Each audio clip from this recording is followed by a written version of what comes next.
सकाळ मी तुला पाहून डोळे लावले रे बाळा तुने नाही पाणी पाजले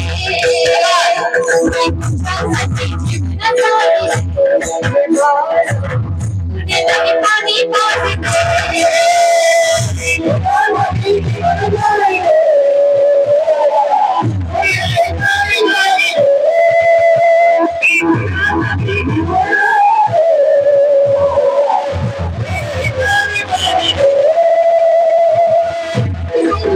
मी तुझ्यासाठी जीवन जाळले रे बाळा तुनी नाही पाणी पाजले अरे माझ्या कुशीतला असून तू बाळा माझ्या जीवाचा झाला सकाळ आजकाल लेकरांचं जेवढे काही युवा मंडळ त्यांच्यामध्ये एक ट्रेंड चालू आहे सगळ्यात बेकार ट्रेंड जर कोणता असेल ना तर हे आहे कोणतं ते म्हणतात हम दो हमारे दो माँ बाप को फेक दो हेलो प्रत्येक जण म्हणतो हम जाएंगे रामेश्वर काशी और घर में माँ बाप उपाशी मला वाटतं वायरचा माझा काही जाने दुश्मनी आहे का बरोबर ना पण आणि मायबाप मेल्याच्या नंतर पंक्ती करतील पण म्हणतात ना मेल्यावरती रडतो कशाला उगाच ताण नको देऊ कशाला मी तुझ्यासाठी जीवन जाळले रे बाळा तुनी नाही पाणी बाजले मेल्यानंतर रडून खायचं ना जिवंत आहे तोपर्यंत मायबापाची सेवा आपण करायला पाहिजे मेल्यानंतर श्राद्ध करायला का हे सुद्धा विचारायला मायबाप येत नाहीत आता हा झाला युवा मंडळ चुकतंय याचा विषय तसं युवा मंडळींनी करायला नाही पाहिजे कारण बऱ्याच मुलांना आई वडिलांची सेवा करू वाटते पण त्यांनी करू शकत नाहीत का कारण त्यांचं मत असतं ताई आम्हाला सेवा करू वाटतं पण काय करावं घरची मंडळी ऐकत नाही म्हणजे माझी पत्नी ऐकत नाही पत्नीचं आणि म्हणजे सासा सुनाचं घरामध्ये पटत नाही आणि सासा सुनांचं पटत नाही म्हणून बायकोला घेऊन वेगळं निघणाऱ्यांवर खरंच मला दया येते माझा फक्त पुरुष वर्ग नाही एक प्रश्न आहे तुम्ही तुमच्या बायकोला करोड रुपये द्या तिला म्हणा तू तुझ्या मायबापाला बोलणं सोड ती मरणं प्रसन्न करेल पण स्वतःच्या मायबापाला बोलणं कधी सोडणार नाही आणि आपण तिला आवड म्हणून मायबापाला सोडतोय अहो एखादी जर सून म्हणत असेल की मी तुमच्या आई वडिलांची सेवा करू शकत नाही तर स्वतःहून म्हणा कारण आपल्या आई वडिलांनी तिचं लहानपणापासून केलंय का तुमचं केलंय लहानाचं मोठं सूनबाईला केलंय का तुम्हाला केलंय तुम्हाला केले तुमच्या खाण्यापिण्याची त्याने सोय घेतली लहानपणापासून स्वतःचं जीवन तुम्हाला त्याने समर्पित केले ती बिचारी बाहेरून आलेली तिच्याकडून कशाला अपेक्षा करता मग एखादी जर पत्नी म्हणत असेल की मी तुमच्या आई वडिलांचं करू शकत नाही तर मुलांना पुढं व्हायला पाहिजे आणि म्हणायला पाहिजे बाई शांत राह तुला नाही करायचं करू नको मी समोर होऊन माझ्या मायबापांची सेवा करेल मला त्याची कधीच लाज वाटणार नाही त्याला खरा माणूस म्हणावं आणि इकडे सर्व ज्या काही मुली आहेत माझी विनंती आहे सर्वांना सासू म्हणजे आईसारखी समजावी आपली आई तशीच सासू सुद्धा असते आणि सर्व सासांना सुद्धा विनंती आहे की आपल्या मुलींकडून ज्या अपेक्षा आपण करतो ना त्याच अपेक्षा आपण आपल्या सुना करून सुद्धा करायला पाहिजे कारण ते म्हणतात ना एका स्टेटसवर एका महिलेच्या 2 रिप्लाय एक सांगते बघा तुम्हाला मुलीच्या नवऱ्यानं म्हणजे एक दिवस त्या सासू एक महिला होती तिच्या जावयानं एक दिवस व्हॉट्सअपला स्टेटस ठेवलं काय माय लाईफ इज माय वाईफ तर महिला म्हणाली माझा जावई देव माणूस आहे माझ्या जावयासारखा जावई नाही दुसऱ्या दिवशी त्या महिलेच्या मुलानं स्टेटस ठेवला माय वाईफ माय लाईफ तेव्हा ती महिला म्हणाली आल्या आल्या मयापुराला मया सुनेनं मयापासून दूर केलं माझ्या सुनासारखी सून कुणाला भेटो नाही म्हणजे सांगण्याचं तात्पर्य काय आपला जावई आपल्या मुलीला भांडे घासायला मदत करत असेल तर आपण महिला म्हणतो माझा जावई देव माणूस आहे पण तोच आपला मुलगा आपल्या सुनेला घरकामात मदत करत असेल तर आपण म्हणतो माझा मुलगा तर बैल माणूस आहे जेवढा प्रेम आपण स्वतःच्या मुलीवर करतो ना ती सुद्धा दुसऱ्यांचीच मुलगी आहे कुणाची तरी मुलगीच आहे आणि कितीही सुनाला आपण वाईट बोललो काही केलो तरी सुद्धा आपला शेवट कुणाच्या हाताखाली आहे तिच्याच हाताखाली आहे मुलगी घरी करायला येणार नाही शेवटी सूनच करणार आहे म्हणून थोडी चुकली ना आपल्या मुली काही चुकत नाहीत का तिला माफ करून द्यायचे आणि सर्व जे सुना आहेत त्यांना माझी विनंती आहे आपली आई काय आपल्याला बोलत नाही का बरोबर ना एक हाणूनही त्याला मागं पुढं पाहत नाही. आपण आईला तसंच म्हणतो का हिला दूर करा? नाही. सासा सुनांच्या भांडणीमध्ये सगळ्यात जास्त मरण जर कुणाचं असेल ना, त्या पुरुष वर्गाचं आहे बघा. त्या पुरुष वर्गाला सगळ्यात जास्त सुख तेव्हा होतं जेव्हा एका घरामध्ये सासू आणि सून हे दोघी जणी आई आणि लेकी सारख्या मिळून मिसळून राहतात. आणि त्यामुळं आपला नवरा सुखी राहायला पाहिजे आणि आपला मुलगा सुखी राहायला पाहिजे, यासाठी सासा सुनांनी सुद्धा घरामध्ये चांगलं सुखी राहायला पाहिजे. मला तर वाटते मुलगा मुलाची ते कुंडली जोडवण्यापेक्षा सासू आणि सुनाचीच कुंडली जोडून पाहायला पाहिजे, म्हणजे कळून जाईल की त्यांचं पटल का नाही. म्हणून हा झाला विषय कशाचा, की आजकाल लेकर मायबापांचं करणं गेले. हा विषय मुद्दा महत्वाचा आहे, पण का करणं गेले याच्याकडे तुम्ही कधी लक्ष दिलंय का?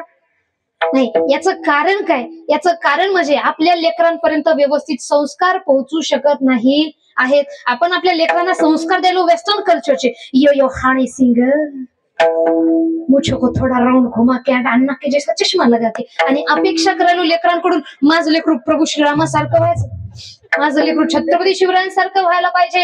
छत्रपती शिवराय लहानाचे मोठे होत असताना मासे जिजाऊने त्यांना रामायण महाभारत या कथा ऐकवू मोठ्या केल्या. आपण आपल्या लेकरांना कोणत्या कथा ऐकू मोठे करतो? तोंडा पुढं मोबाईल, त्या मोबाईल मध्ये टमाटर बडे मजेदार, टमाटर बडे मजेदार, टमाटर बडे मजेदार, टमाटर बडे मजेदार. बरोबर ना? एक दिन उसको चूहे ने खाया, बिल्ली को भी मार भगाया, टमाटर बडे मजेदार, टमाटर बडे मजेदार. वा वा वा. नाव काय दादांचं? महाराज हरिभक्त दत्तू महाराज, त्यांच्यासाठी सुद्धा जोरदार टाळ्या. काय झालं? नाव आहे तेच सांगा बर. दत्ता महाराज तुमच्या मित्रांनी सांगितले, मी नाही घेतला. नाही, नंतर भांडण त्यांच्याशी करायचे. हा, ते ऐकलं ना तुम्ही? ते म्हणतात ना काय, हर एक फ्रेंड, मी नाही म्हटला, तुम्ही स्वतः म्हणून घेतलं. असं आपण आपल्या लेकरांना काय करतो? हा टमाटर बडे मजेदार, बरोबर, आणि लेकरांकडून अपेक्षा चांगली देवाची करतो, बरोबर. अजून आपण आपल्या लेकरांना काय शिकवू मोठं करतो? बोला बोला. आपल्या लेकरांचे संस्कार अजून कोणते? चिमट बॉकटम. एखाद्या मातेला जर म्हटलं ना, लेकराला हे मंत्र द्या, जाऊ दे, शाळा आहे त्यांची, लेकरू का ऐकणार आहे का? आणि आजकालची लेकरं ऐकत नाही. अहो, त्यांचं वय 50 वर्ष झालं तरी तुमच्या शब्दांच्या बाहेर जात नाही, आणि तुम्ही म्हणता हे लहान लहान लेकरं ऐकत नाहीत. अजून आपल्या लेकरांना आपण संस्कार कोणते देतो? आपाचं इशे लय हार्ड आहे, आपाकडे क्रेडिटचं कार्ड आहे गयो, आपाचं घरात नाही ध्यान, पण आपाचा बाहेर लय लाड. आता ऐका, आपाचा बाहेर लय लाड आहे का? कारण आपाकडे क्रेडिटचं कार्ड आहे. ज्या दिवशी क्रेडिटचं कार्ड आपाकडून जाईल ना, बाहेरच्या काही घरातलेच आपाला विचारणार नाही. म्हणून आप्पाच्या मागे लागू नका बाबांनो, आपल्या बाप्पाच्या मागे लागा, स्वतःचं कर्तृत्व आधी चांगलं बनवायला. आणि हे संस्कार जोपर्यंत आपण आपल्या लेकरांना देणार नाही तोपर्यंत ते शिकणार नाही. कारण आज हिंदवी स्वराज्याचे संस्थापक छत्रपती शिवाजी महाराज घडले, याचं कारण काय? तर म्हणतात माता जिजाई होती शिवबाची आई, म्हणून महाराष्ट्राला लाभली शिवशाही. धन्य धन्य ती आई राष्ट्र पावन होई, तिची थोरवी थोराज महाराष्ट्र दाई. धन्य धन्य थोर आई शिवरायाची जिजाई, धन्य धन्य थोर आई शिवरायाची जिजाई. आज पूजे तो महाराष्ट्र सारा,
घातलं आणि औषध भिजवून देवी मातेकडे प्रार्थना फक्त एक केली, कोणता नवरात्र या मातेला केला नावाचा जग केला एक पुत्र साधे बोला दृष्टाचा नाश करण्याला मला दुसरं काही नको एक पुत्र असा दे ज्याने या सगळ्या दृष्टांचा नाश केला पाहिजे कारण भर दिवसात आपल्या आया बहिणीची आठवण म्हणजे टाकल्यासारखी होती तुम्ही यावं कुणावरही बलात्कार करावा आणि हे सगळं मानसिक करणं पाहवलं आणि त्याने देवी मातेची आराधना करायला सुरू केली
जगदंबेने केली आणि म्हणतात सर्वांची टाळी सोबत टाळी मला धावून केला नाही मोठी पुरा केला भाग्यशाली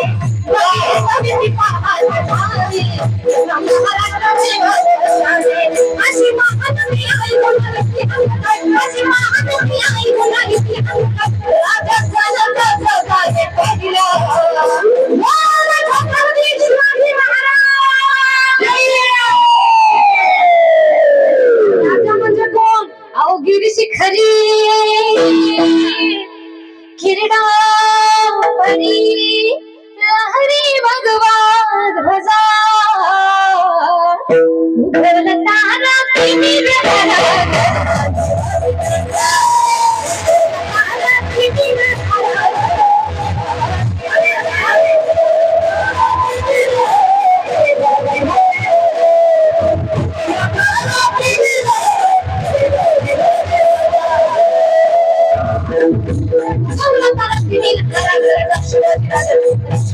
सन्मान आले आणि एकत्र मिळून देशावर राज्य करण्यासाठी या यवनांनी एक मोठा कट रचलेला आहे ते म्हणजे कोणता कूटमात्र आणि राज्यकरण आणि म्हणून त्यांनी सर्वात पहिला वार केला तो मध्ये त्यांनी म्हटले सगळ्या जाती सोडा आणि हिंदुत्व सोडा सगळ्या जाती जमातीला एकत्र आणलं आणि म्हणतात ना सारी स्वराज्य स्थापनेसाठी त्यांनी केले एक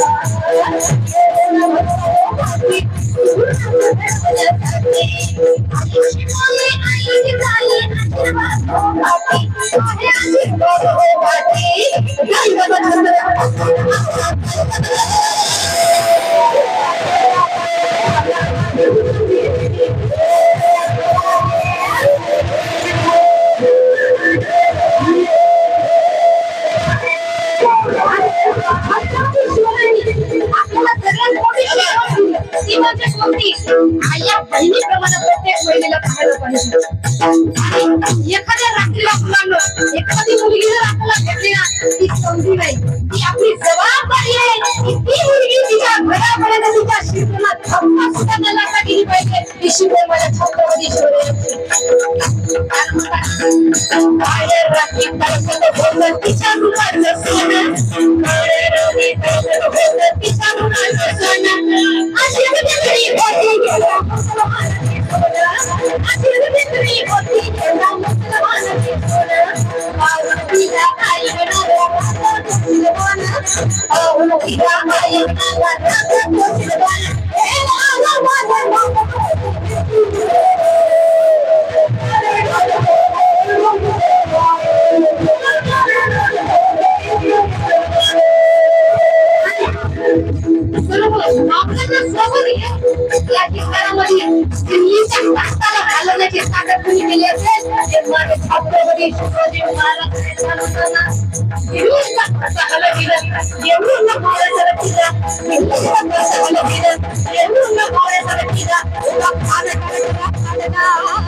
एकदा सर्वांनी हात वर करायचे.